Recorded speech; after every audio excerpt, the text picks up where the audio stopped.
ഇന്ന് ഞങ്ങൾ എവിടെയാണ് എത്തിയിരിക്കുന്നതെന്ന് നിങ്ങൾക്ക് മനസ്സിലായോ? കണ്ണൂരിലെ മാട്ടൂൽ സെൻട്രൽ ബീച്ചിനടുത്ത് സ്ഥിതി ചെയ്യുന്ന അതിമനോഹരമായ ഒരു സ്ഥലത്തേക്കാണ് ഇന്ന് നിങ്ങളെ ഞങ്ങൾ കൂട്ടിക്കൊണ്ടു പോകുന്നത്.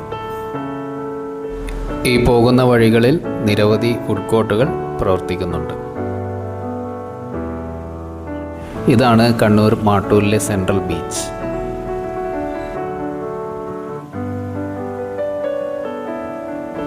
അതെ, ഇന്ന് ഞങ്ങൾ എത്തിയിരിക്കുന്നത് കണ്ണൂരിലെ പെറ്റ് സ്റ്റേഷനിലാണ്.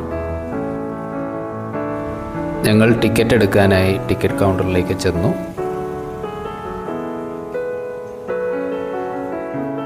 ടിക്കറ്റ് നിരക്ക് ഏകദേശം 200 രൂപയാണ് ഒരാൾക്ക് വരുന്നത്. അതിൻ്റെ കൂടെ ഫിഷിനെ ഫീഡ് ചെയ്യാനുള്ള ഫുഡും പിന്നെ ഒരു കൂപ്പണും കിട്ടുന്നതായിരിക്കും. ഞങ്ങൾ ടിക്കറ്റ് എടുത്തതിന് ശേഷം ഉള്ളിലേക്ക് കയറി.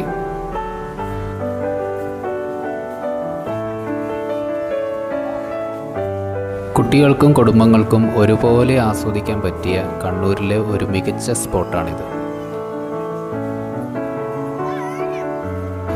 ഞാൻ ബാക്ക്ഗ്രൗണ്ട് സൗണ്ടൊന്നും കട്ട് ചെയ്ത് കളയാതെ അതൊക്കെ ഉൾപ്പെടുത്തിക്കൊണ്ടാണ് ഈ വീഡിയോ ഞാൻ ക്രിയേറ്റ് ചെയ്തത്.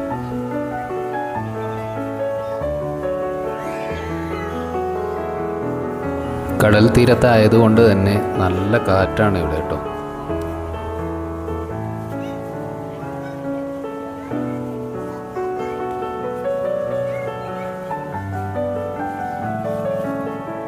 ഫോട്ടോ എടുക്കാൻ പറ്റിയ മികച്ച സ്പോട്ടുകൾ ഇവിടെയുണ്ട്.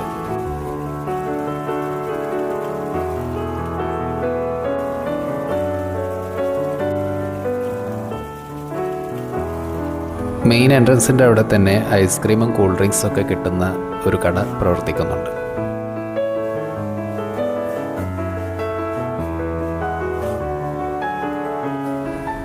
നടക്കാൻ പ്രയാസമുള്ള ആൾക്കാർക്ക് ഈ വീൽ ചെയറിൽ ഇരുന്നു കൊണ്ട് കാഴ്ചകൾ കാണാവുന്നതാണ്.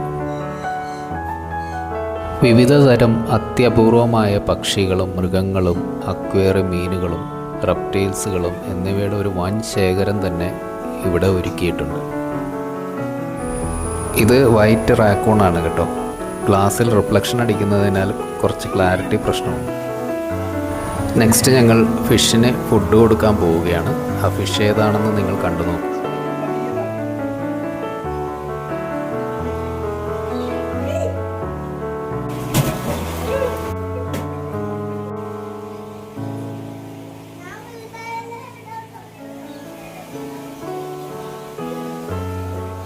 ഈ ഫിഷിനാണ് ഞാൻ ഫുഡ് കൊടുത്തത് കേട്ടോ. ഇത് അരാപ്പേമ എന്ന ഫിഷാണ്.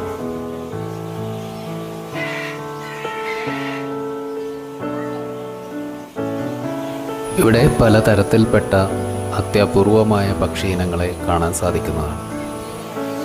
ഇത് ചെറിയ തോതിൽ സംസാരിക്കുകയൊക്കെ ചെയ്യും കേട്ടോ. ഇവിടെ ഒരുപാട് ബേഡ്സ് ഉണ്ട് കേട്ടോ. ആ ബേഡ്സിൻ്റെ എല്ലാ വീഡിയോസും എനിക്കെടുക്കാൻ സാധിച്ചില്ല. പക്ഷേ ഉൾപ്പെടുത്താൻ പറ്റുന്ന നല്ല വീഡിയോസുകളൊക്കെ ഞാൻ ഈ വീഡിയോയിൽ ഉൾപ്പെടുത്തിയിട്ടുണ്ട്.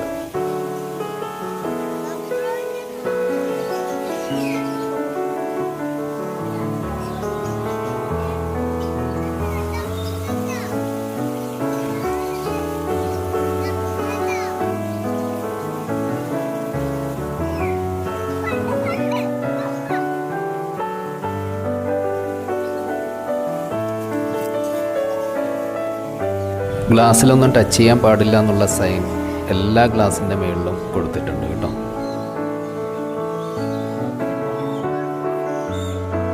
ഈ ബേഡ്സിനൊക്കെ കണ്ടിരിക്കാൻ തന്നെ നല്ല രസമല്ലേ.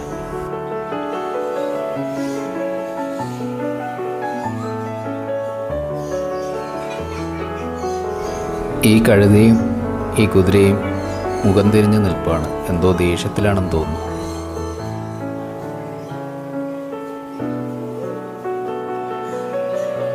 ഇവൻ നല്ല ഫ്രണ്ട്ലിയാണ് കേട്ടോ.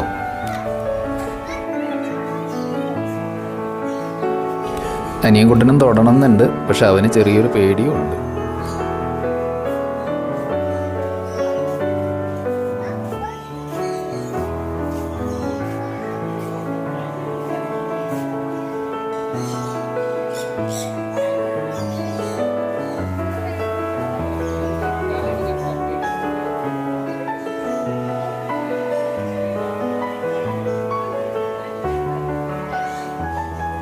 ഇത് ഒരു ബാർബറി ആടാണെന്ന് തോന്നുന്നു.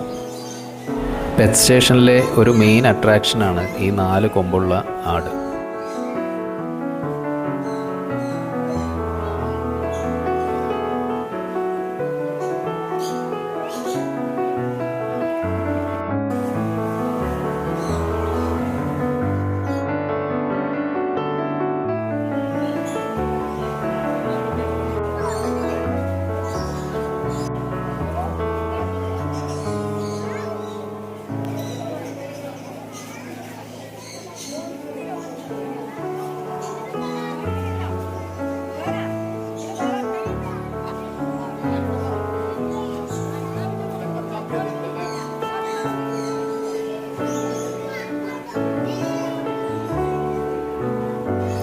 പല ഇനത്തിൽപ്പെട്ട ഡോഗ്സിനെയും ഇവിടെ കാണാൻ സാധിക്കും.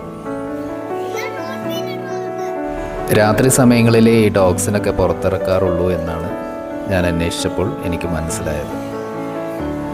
അതുകൊണ്ട് പകൽ സമയത്ത് ഇത് മിക്കവാറും ഉറക്കത്തിലായിരിക്കും. ഇതാണ് മീർ കാറ്റ്. ഇത് കൂട്ടത്തോടെയാണ് സാധാരണ സഞ്ചരിക്കാറുള്ളത്. ഇത് മാർമസെറ്റ് എന്നറിയപ്പെടുന്ന ഒരു സ്മോൾ മങ്കി ഇനത്തിൽപ്പെട്ടതാണ്.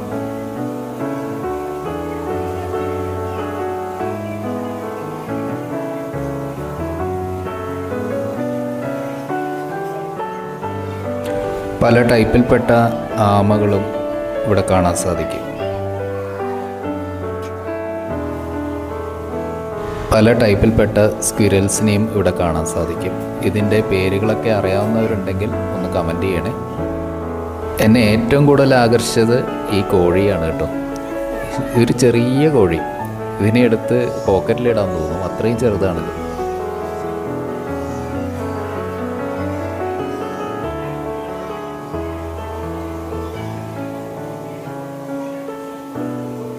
ഞങ്ങളിനി ഫിഷിനെ ഫീഡ് ചെയ്യാൻ പോവുകയാണേ.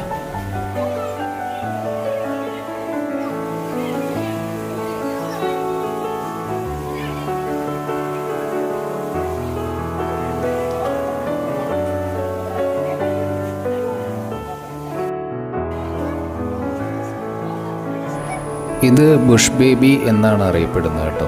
അതിൻ്റെ ലുക്ക് കൊണ്ടായിരിക്കും.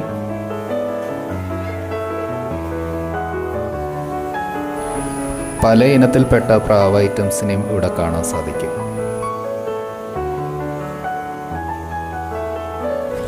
ഇത് അപൂർവമായ ആൽബിനോ ന്യൂട്രിയ എന്നൊരു ജീവിയാണ്. തെക്കേ അമേരിക്കയിൽ നിന്നുള്ള ഒരു വലിയ അർദ്ധ ജല എലിയാണിത്. ഈ ജീവിക്ക് വെളുത്ത രോമങ്ങൾ, നീണ്ട മീശകൾ, നീന്തലിന് അനുയോജ്യമായ കാലുകൾ എന്നിവയുണ്ട്.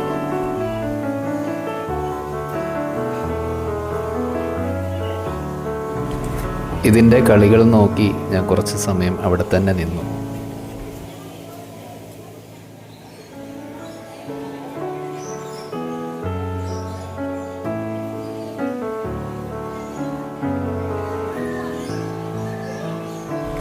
അനിയൻകുട്ടനെ കണ്ടപ്പോൾ ഈ കുഞ്ഞു പട്ടി അവൻ്റെ കൂടെ കളിക്കാനുള്ള മൂഡിലായിരുന്നു. പല ടൈപ്പ് പൂച്ചകളെയും ഇവിടെ കാണാൻ സാധിക്കും. ഈ കാണുന്നത് ഇവിടെയുള്ള ജീവികളുടെ മെഡിസിൻസ് ആണെന്ന് തോന്നുന്നു.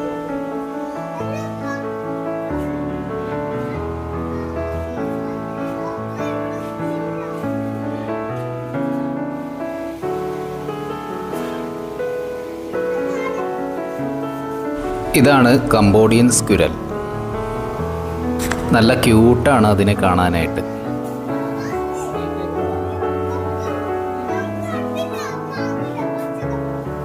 പല ടൈപ്പ് റെപ്റ്റൈൽസും ഇവിടെ കാണാൻ സാധിക്കും.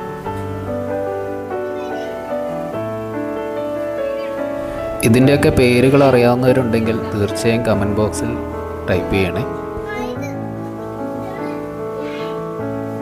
വെറൈറ്റി ആയിട്ടുള്ള പല എലി വർഗ്ഗങ്ങളും ഇവിടെ കാണാൻ സാധിക്കും.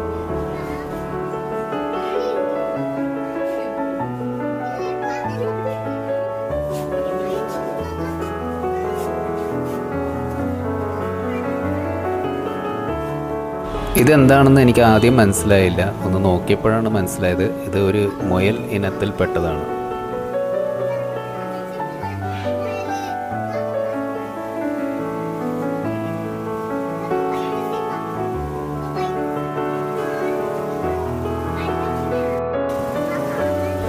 അത് കണ്ടോ, അതിൻ്റെ തല പുറത്തേക്ക് ഇടുന്നതും അത് അകത്തേക്ക് വലിക്കുന്നതും കാണാൻ നല്ല രസമല്ലേ.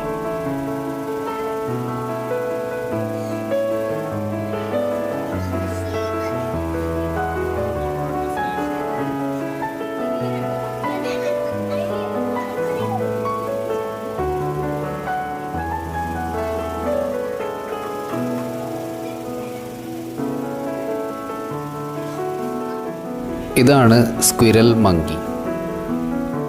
ഇവയുടെ കണ്ണിനും ചെവിക്കും ചുറ്റും വെള്ള നിറത്തിലുള്ള രോമങ്ങളും മൂക്കിനും വായ്ക്കും ചുറ്റും കറുത്ത നിറവുമാണ് ഉള്ളത്.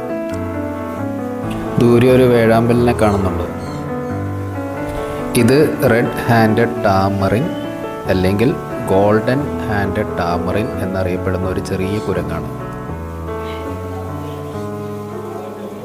പെറ്റ് സ്റ്റേഷനിലേക്കുള്ള പ്രവേശന സമയം രാവിലെ 11 മണി തൊട്ട് രാത്രി 7:30 വരെയാണ്. അടുത്തുള്ള റെയിൽവേ സ്റ്റേഷൻ പഴയങ്ങാടി റെയിൽവേ സ്റ്റേഷനാണ്. റെയിൽവേ സ്റ്റേഷനിൽ നിന്നും ഏകദേശം 6 കിലോമീറ്റർ ദൂരമുണ്ട് പെറ്റ് സ്റ്റേഷനിലേക്ക്.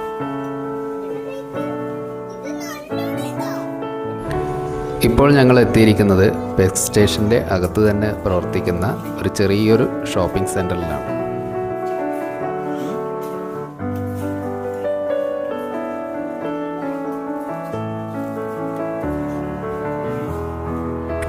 അങ്ങനെ ഞങ്ങൾ അനിയൻകുട്ടൻ ഒരു കളറിംഗ് ബുക്കും വാങ്ങി അവിടെ നിന്നും ഇറങ്ങി.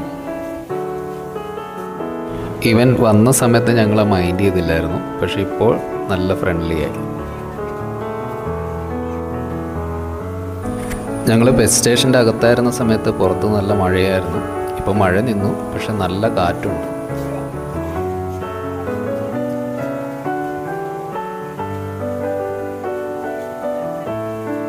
ഇതാണ് ബസ് സ്റ്റേഷൻ്റെ ഓണർ. പുള്ളിയെ നിങ്ങൾ കണ്ടിട്ടുണ്ടാവും, യൂട്യൂബിൽ പുള്ളിയെ സ്ഥിരം കാണാറുള്ളതാണ്. അങ്ങനെ അനിയൻകുട്ടനെ വിശക്കുന്നു എന്ന് പറഞ്ഞത് കാരണം അവന് ഭക്ഷണം കഴിക്കാനായി ഞങ്ങൾ കടയിൽ കയറി. ഇത് ബസ് സ്റ്റേഷൻ്റെ അകത്ത് തന്നെ വർക്ക് ചെയ്യുന്ന കടയാണ് കേട്ടോ.